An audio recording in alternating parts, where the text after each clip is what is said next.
রাশিয়ার মূল ভূখণ্ড এবং অধিকৃত অঞ্চলগুলোর অভ্যন্তরে নিখুঁত আঘাত হানতে সক্ষম ইউক্রেনের সাশ্রয়ী ড্রোনগুলো চলমান যুদ্ধে যা কিয়েভের অন্যতম প্রধান হাতিয়ার হয়ে উঠেছে। চলতি বছর ইউক্রেনীয় ড্রোন নিখুঁতভাবে নিশানা করেছে রাশিয়ার সরবরাহ রুট, জ্বালানি ডিপো, বিমান প্রতিরক্ষা ব্যবস্থা এবং কমান্ড সেন্টারগুলোতে, যার ফলে অধিকৃত ক্রিমিয়া সহ বেশ কিছু এলাকায় তীব্র জ্বালানি সংকটে পড়েছে রুশ বাহিনী।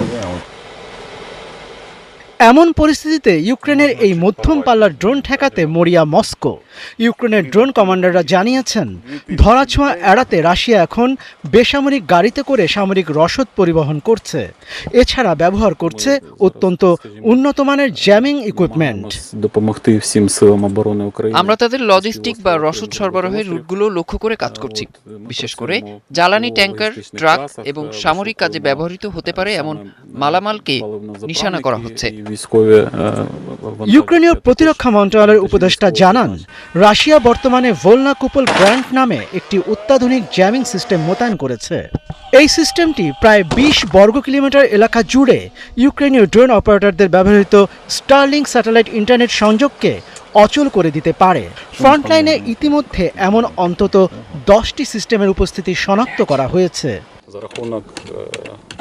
এছাড়া ইউক্রেনীয় বাহিনী গোয়েন্দা সংস্থা এসবিউ এর সহায়তায় ইতিমধ্যে রাশিয়ার 2টি শক্তিশালী জ্যামিং সিস্টেম ধ্বংস করার দাবি করেছে। অন্যদিকে ড্রোন এড়াতে রুশ বাহিনী এখন বড় কনভয়ের বদলে সশস্ত্র প্রহরায় ছোট ছোট জ্বালানি বহন নিয়ে চলছে। মূল মহাসড়ক এড়িয়ে ব্যবহার করছে গ্রামীণ ও অপ্রধান রাস্তাগুলো।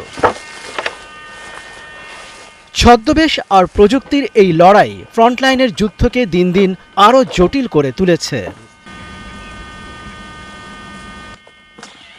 মনিরুজ্জামান বাবু, ৭১।